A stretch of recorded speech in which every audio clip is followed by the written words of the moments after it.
नमस्कार, बहुत स्वागत है आपका सात की कड़क खबरों में। आपके साथ मैं हूं अंशिका पाठक। शुरुआत करेंगे बुलेटिन की खंडवा से आ रही खबर के साथ। मोहर्रम पर ताजियों के जुलूस में लहराया फिलिस्तीन का झंडा। खंडवा के शिवाजी चौक क्षेत्र में कैमरे में तस्वीर कैद हुई है। बजरंग दल ने मोघट पुलिस थाने में शिकायत भी की है। पुलिस ने 2 युवकों को हिरासत में लिया है। खंडवा एसपी ने कहा, माहौल खराब करने वालों की पहचान कर उनके खिलाफ सख्त कार्रवाई की जाएगी। मुहर्रम बीते दिन था और ताजिया निकाली गई, लेकिन इस बीच यहां पर जो देखने को मिला शर्मनाक है। वो हिंदुस्तान में रहकर फिलिस्तीन का झंडा लहरा रहे हैं। ये कैसे देशवासी हैं? मुहर्रम पर ताजियों के जुलूस में फिलिस्तीन का झंडा लहराया गया।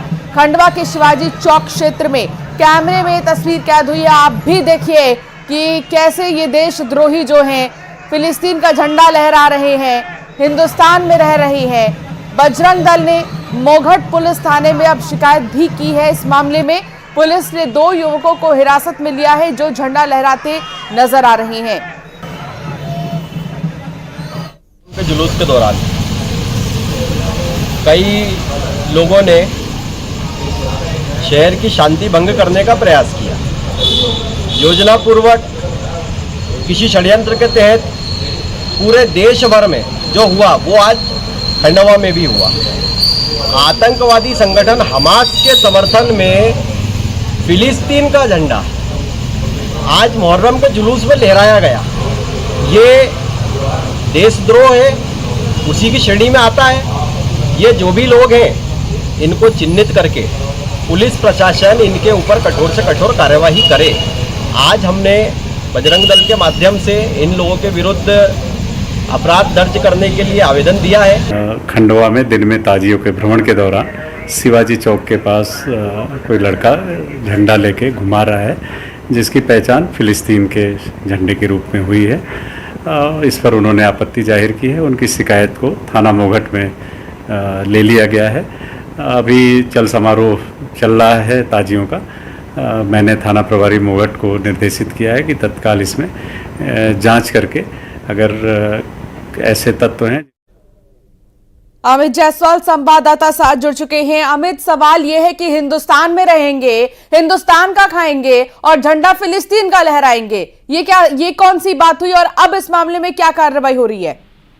जी बिल्कुल, यही सवाल उठाते हुए जो हिंदू संगठन है बजरंग दल, उन्होंने इस पूरे मामले की शिकायत की है और उन्होंने इस पूरे मामले में देशद्रोह का केस दर्ज करने की बात कही है।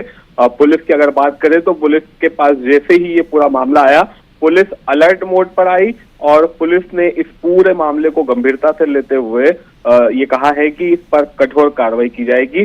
2 जो इस मामले में संदिग्ध हैं, जो दिखाई दे रहे हैं वीडियो में, उन लोगों को पुलिस ने उठाया भी है और खंडवा के एसपी से हमारी बात हुई। उनका कहना था कि उनसे पूछताछ की जाएगी और इसके पीछे की कुछ और लोग भी जो होंगे उन पर भी कार्रवाई की जाएगी। देश के अलग अलग हिस्सों से जिस तरह की कुछ तस्वीरें सामने आई थी, मध्य प्रदेश के खंडवा का भी नाम उसमें गया है, जहां फिलिस्तीन का झंडा लहराया गया है। एक तरफ इजराइल और फिलिस्तीन का युद्ध चल रहा है, वहां फिलिस्तीन का साथ नहीं दे रहे और यहाँ पर इस तरह झंडा लहराना फिलिस्तीन का एक तरह से देश का विरोध ही है और इसी मामले को लेकर कठोर कार्रवाई की मांग भी की गई है। बिल्कुल, और कार्रवाई होने की बात है भी यहाँ पर, क्योंकि अब इस तस्वीर को लेकर सोशल मीडिया पर भी काफी ज्यादा ट्रोल किया जा रहा है कि ये कौन लोग हैं और इनकी मंशा क्या थी। इस तरीके से अगर अपना त्योहार है तो शांतिपूर्वक मनाते, लेकिन इस तरह माहौल को खराब करने की क्या जो है कोशिश रची गई यहाँ पर। बहुत शुक्रिया अमित जानकारी साझा करने के लिए। राजनांदगांव से खबर है, जहां खेत का एक हिस्सा बीचों बीच धंस गया है। खेत में 20 फीट जमीन धंस गई है। घटना से गांव के लोग दहशत में हैं और पिंडरवानी गांव में ये घटना हुई है। इन तस्वीरों को देखकर आप अंदाजा लगा सकते हैं राजनांदगांव की सड़कों का क्या हाल है। खेत का एक हिस्सा बीचों बीच धंस गया। राकेश संवाददाता साथ जुड़ गए हैं। राकेश, क्या वजह आ रही है सामने जमीन के धंसने की?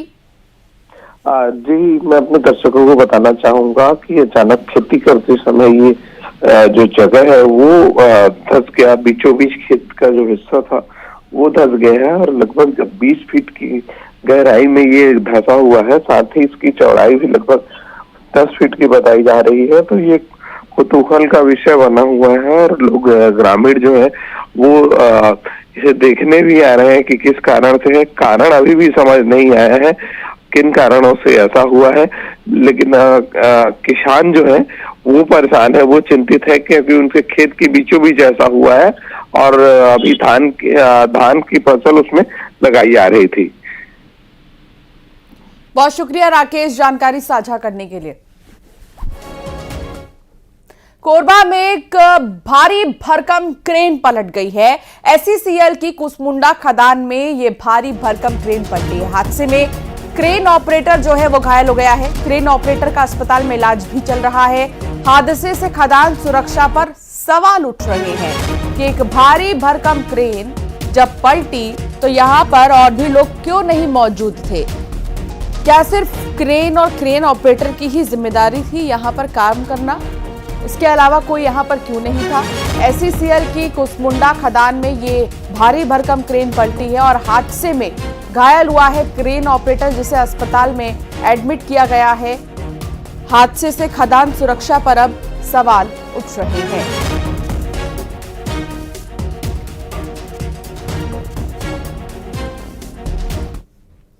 इंदौर में पलासिया चौराहे पर नशेड़ी का उत्पात देखने को मिला।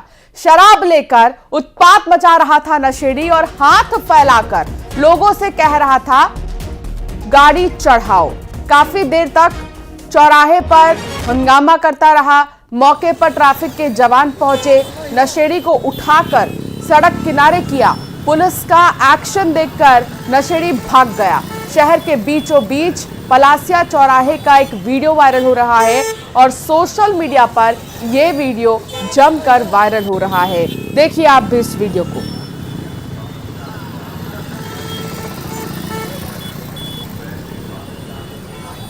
पुलिस का एक्शन देखकर नशेड़ी भाग गया, लेकिन किस तरीके से जो ये नशेड़ी है बीच सड़क पर उत्पात मचा रहा था ये देखा जा सकता है। हालांकि यहाँ पर ट्रैफिक पुलिस जो है उन्होंने बड़े ही होशियारी से इस शराबी को बीच सड़क से हटाया और उनकी तत्परता ने कहीं ना कहीं जो ट्रैफिक की समस्या लोगों को हो रही थी, बार बार जाम लग रहा था, उससे बचाया। इंदौर से ही एक और खबर, जहां डिजिटल अरेस्ट का केस सामने आया है। ईडी का डर दिखाकर रिटायर्ड बैंक कर्मी से ठगी की गई है।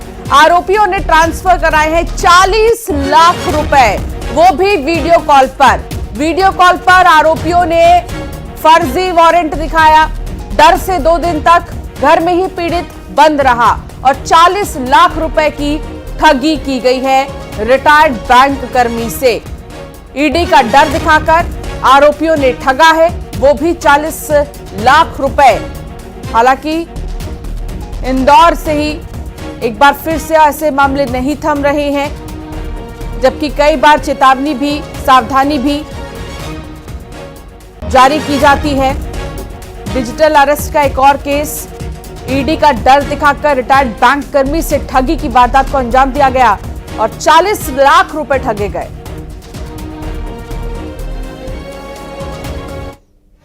ईडी का नोटिस, क्राइम ब्रांच का नोटिस, साइबर सेल का नोटिस, वो सभी को इस प्रकार के नोटिस देते हैं और उसको ट्रैप करने की कोशिश करते हैं। तो ऐसी स्थिति में जो लगता है कि कहीं ना कहीं ये उसके जो साइकोलॉजी से खेलते हैं और उसको ट्रैप करते हैं, क्योंकि वो उन्होंने ये बात अपनी कहीं किसी को बताई नहीं। फिर ये इसका शिकार हो गए। जब बैंक गए, ये बैंक में फिर इनके एक मित्र मिले जो रिटायर्ड डीएसपी थे, फिर उन्होंने उनको बताया, फिर उन्होंने अपने एक मित्र को और बताया, तब ये तीनों लोग फिर यहाँ ऑफिस आए, तब इनके द्वारा कंप्लेंट की गई। तो कई बार लोग इतना ये सोचते हैं कि डिजिटली अरेस्ट है तो कहीं ना कहीं मेरा अकाउंट यूज हुआ होगा। उस समय तक भी उनको सच्चाई का पता नहीं था कि वो फ्रॉड का शिकार हो गए हैं।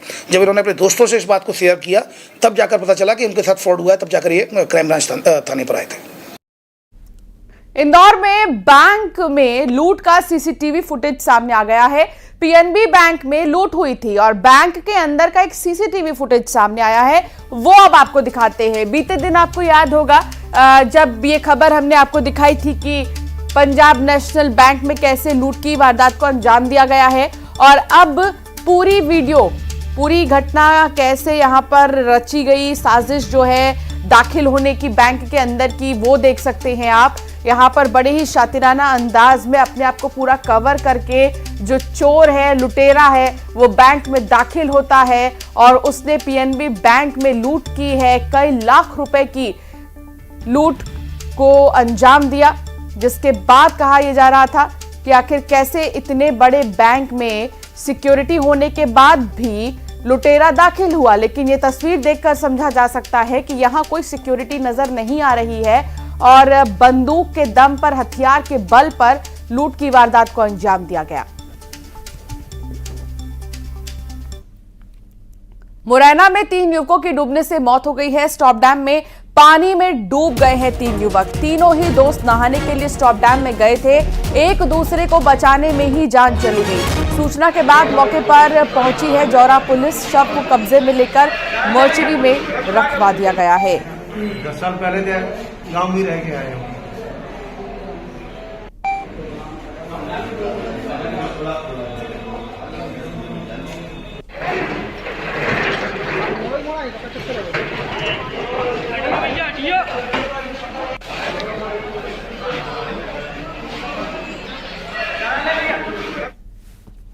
और अब बात करेंगे रायपुर की, जहां युवक का अपहरण कर मारपीट हुई है। घर में बंद कर युवक से मारपीट की गई है। युवक पर चाकू से हमला किया गया है। मंदिर हसौद इलाके में यह वारदात हुई है। युवक को मरा हुआ समझकर सड़क पर ही फेंक दिया लोगों ने। होश में आने पर पीड़ित अस्पताल पहुंचा है। गुड़ियारी थाना इलाके का मामला बताया जा रहा है।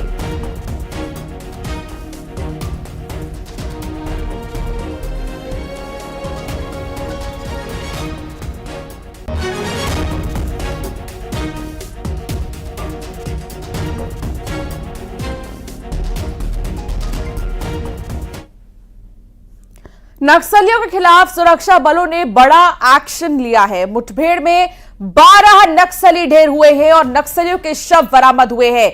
महाराष्ट्र छत्तीसगढ़ बॉर्डर पर यह मुठभेड़ हुई थी। गढ़चिरौली में मुठभेड़ हुई है। 3 AK-47 समेत बड़ी मात्रा में हथियार भी बरामद हुए हैं। मुठभेड़ में दलम प्रभारी DVSM आत्राम उर्फ विशाल आत्राम के मारे जाने की भी खबर है।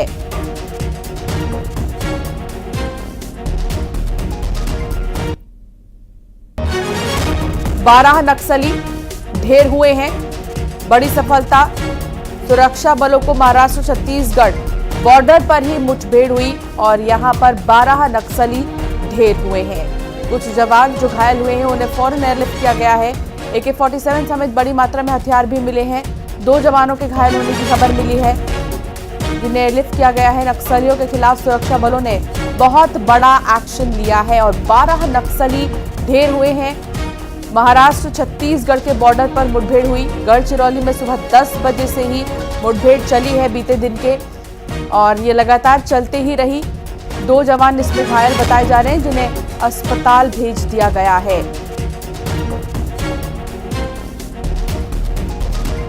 खेम नारायण संवाददाता साथ जुड़ गए हैं। खेम नारायण, क्या जानकारी आपके पास पूरी मुठभेड़ को लेकर? जी देखिए, कल जो है सुबह 10 बजे जो है छत्तीसगढ़ और महाराष्ट्र की सीमा पर हुए मुठभेड़ में जो है जवानों ने 12 नक्सलियों को मार गिराया है और 12 नक्सलियों की अब जो है मुठभेड़ के बाद जो है उनकी शिनाख्ती भी जारी है। और मुठभेड़ समाप्त होने के बाद पूरे क्षेत्र में जब सर्चिंग अभियान चलाया गया तो जवानों ने वहां से 12 नक्सलियों के 100 और हथियार वहां से बरामद किए हैं। और अभी जो है जो 12 नक्सली हैं उनमें से एक की पहचान हुई है, जिसमें बताया जा रहा है कि वो लक्ष्मण आत्राम उर्फ विशाल आत्राम के रूप में हुई है। और ये एक बड़ा जो है नक्सली लीडर है और इस पर इनाम भी घोषित है। और एक बड़े जो नक्सली लीडर को मार गिराने में जो है जवानों को सफलता मिली है। जी बहुत शुक्रिया खेम नारायण जानकारी साझा करने के लिए। तो ये बड़ी सफलता, बड़ी कामयाबी, मौके से भारी मात्रा में हथियार भी मिले हैं। नक्सलियों के खिलाफ बड़ा एक्शन लिया गया है।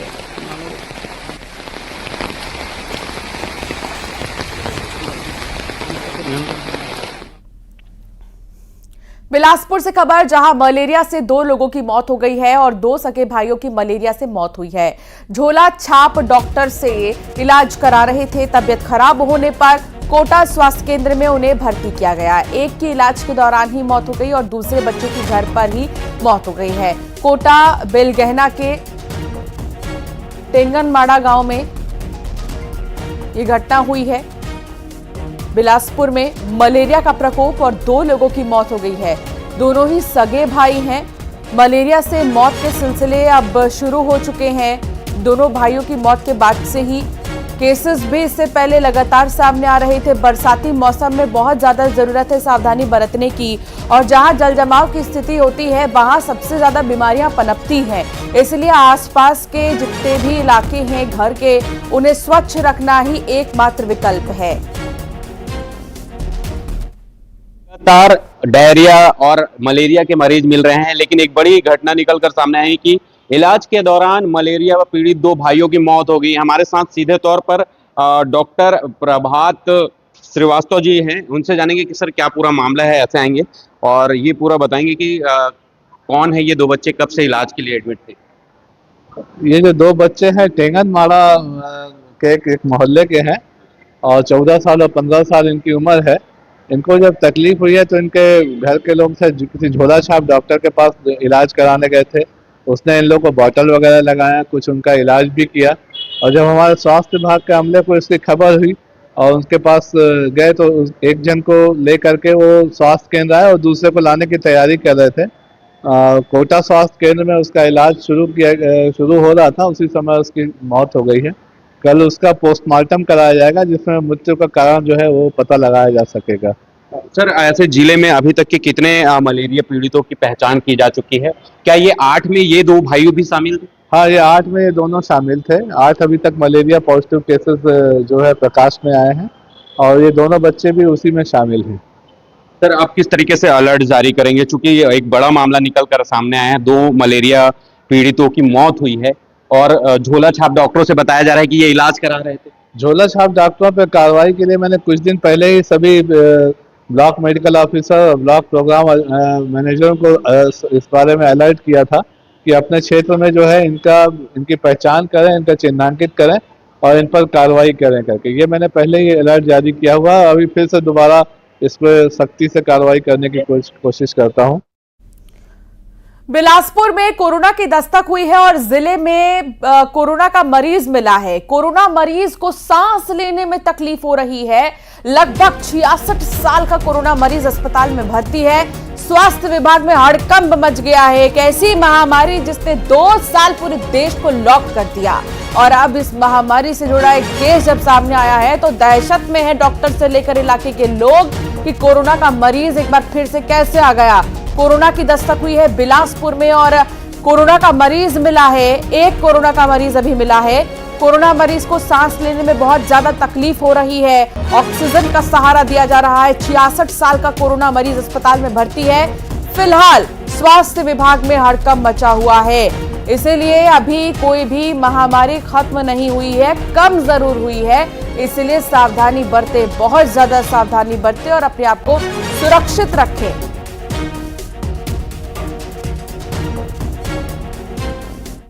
कोरोना का अभी एक मरीज जो है अपोलो में भर्ती हुआ है और उसको सांस लेने की तकलीफ हुई थी, तो उस वजह से उसके परिजन अपोलो अस्पताल ले गए और उसकी जहाँ पर जांच में पता चला कि उसको पुराना डायबिटीज़ का मरीज है और अभी मई महीने में उसको जो है पक्षाघात या पैरालिसिस का भी अटैक हुआ है।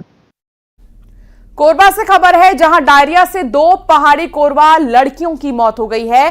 एक लड़की की उम्र 12 साल बताई जा रही है और दूसरी लड़की की उम्र 15 साल बताई जा रही है। डूमाडी गांव में डायरिया का जो है प्रकोप है वो फैल रहा है।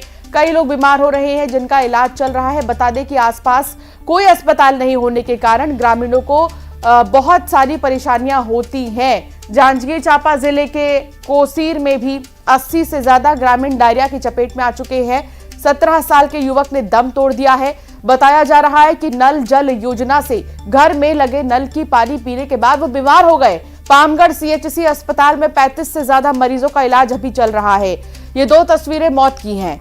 जांजगीर चांपा के साथ साथ ही आप देख रहे हैं कि किस तरीके से कोरबा में भी डायरिया का प्रकोप और फिर दूषित पानी पीने की वजह से लोग जिंदगी की जंग हार जा रहे हैं, मजबूर है दूषित पानी पीने के लिए, क्योंकि उनके घर के पास, उनके घरों में जो पानी मिल रहा है वही पी रहे हैं।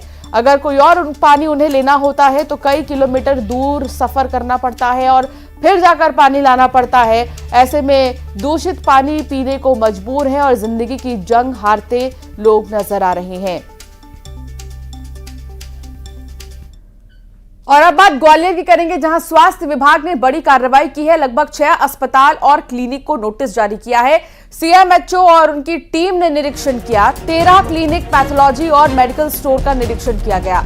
7 क्लिनिक और मेडिकल स्टोर अस्थायी रूप से बंद है। सीएमएचओ डॉक्टर आरके राजौरिया ने कार्रवाई की है। स्वास्थ्य विभाग की बड़ी कार्रवाई, 6 अस्पताल और क्लिनिक को नोटिस जारी हुआ है। 7 क्लिनिक और मेडिकल स्टोर्स को भी जो है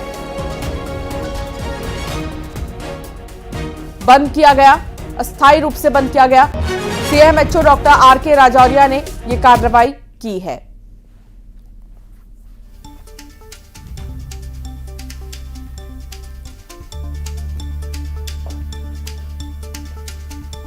तो जिन क्लिनिक्स को, जिन हॉस्पिटल्स को नोटिस जारी हुआ है उनके नाम हम आपको दिखा रहे हैं। सौबरी क्लिनिक, तोमर क्लिनिक, ये वो क्लिनिक हैं जिनको नोटिस जारी हुआ है। दीनदयाल पैथोलॉजी, इनको नोटिस जारी हुआ है। 7 ऐसे क्लिनिक्स हैं जिन्हें नोटिस भी जारी हुआ है। मंगलम चिकित्सालय, सीएमएचओ डॉक्टर आरके राजौरिया ने यह बड़ी कार्रवाई की है और उपचार क्लिनिक को भी नोटिस जारी किया है।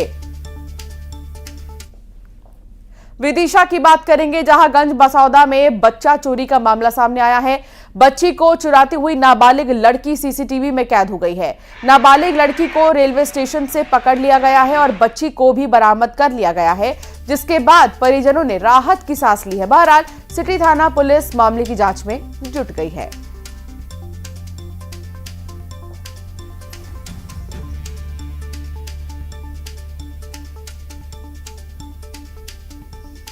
तो ये सीसीटीवी फुटेज हम आपको दिखा रहे हैं। मामले की जांच अभी चल रही है। विदिशा के गंज बसौदा में बच्चा चोरी का मामला देखिए, कैसे बड़े ही शातिराना अंदाज में यहाँ महिला आती है, बहलाती है और बच्चे से बात करती है। बच्ची को चुराती हुई नाबालिग लड़की सीसीटीवी में कैद हुई है। नाबालिग लड़की को रेलवे स्टेशन से अब पकड़ लिया गया है। बच्ची को भी मौके से बरामद किया गया, जिसके बाद परिजनों ने राहत की सांस ली है। बहरहाल सिटी थाना पुलिस मामले की जांच में जुटी हुई है और अब जो नाबालिग लड़की है जिसने बच्चा चुराया था वो माफी मांगती हुई नजर आ रही है। लेकिन क्या इनका कोई ऐसा गैंग है जो बच्चों को चुराते हैं, ये बड़ा सवाल है और इसका खुलासा होना अभी बाकी है।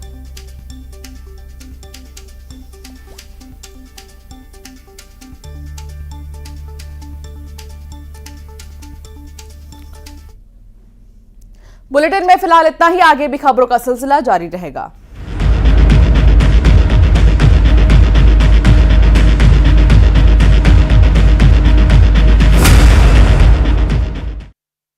में मिलेगा भरपेट भोजन, दाल भात केंद्र का हुआ शुभारंभ।